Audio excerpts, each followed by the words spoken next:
In the name of Allah, the most gracious, the most merciful, all praise be to Allah. Dear brothers and sisters, may peace be upon you all. Welcome to another session in the simplified instruction of Arabic and Quran. This lesson is going to be also for those who will be teaching this book in the future, inshallah, where today we will be talking about the second vowel or the second harakah, which is Al-Kasrah. Let us begin.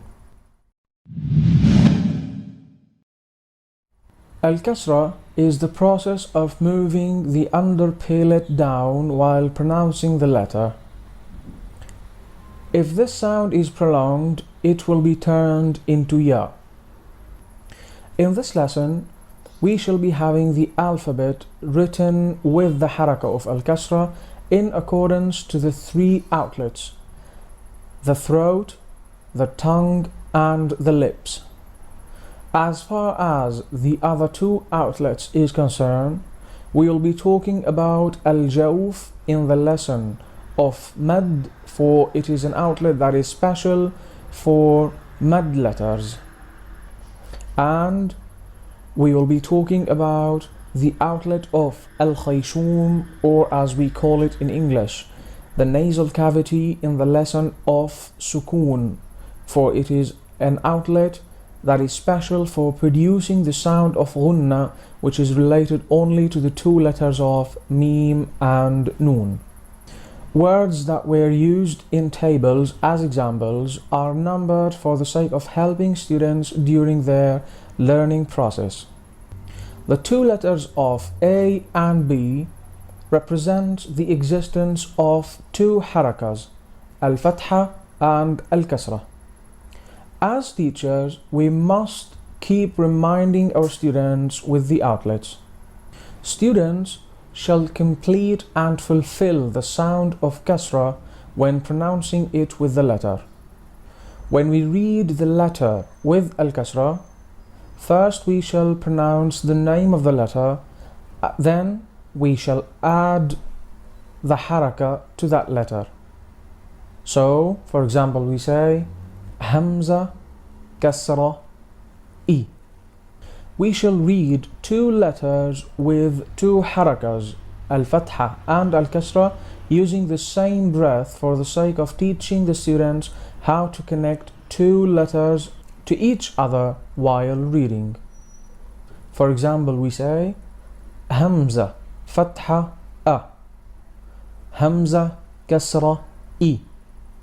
I. We shall teach our students that the letter of Ra is spelled as a light letter with tarqiq when it comes with al-kasrah. We shall remind our students that no harakah can be written on al-alif, and that only the harakah of al-fatha can be written on the letter that comes before al-alif. Students shall participate in the lesson by writing the letters on the board and reading them with the harakah of al-kasrah, in addition to extracting heavy letters if there is any.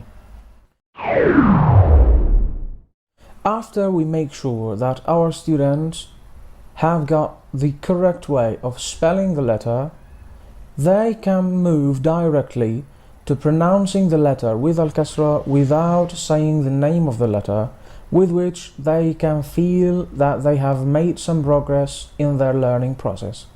In the exercises of al-kasrah, we shall be having the alphabet written in a table, each letter used in a word, as example with the harakah of al-kasrah. Words that were used in tables as examples were numbered for the sake of helping students in their learning process.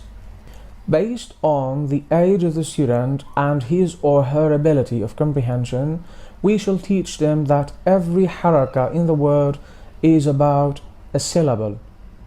We must keep reminding our students that heavy letters are written at the bottom of every single page, in addition to reminding them that the letter of Ra is spelled as a heavy letter when it comes with al-fatha, and as a light letter or tarqiq letter when it comes with al-kasrah.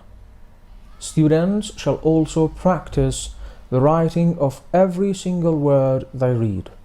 When reading words that were used in tables as examples, students shall practice the spelling of these words.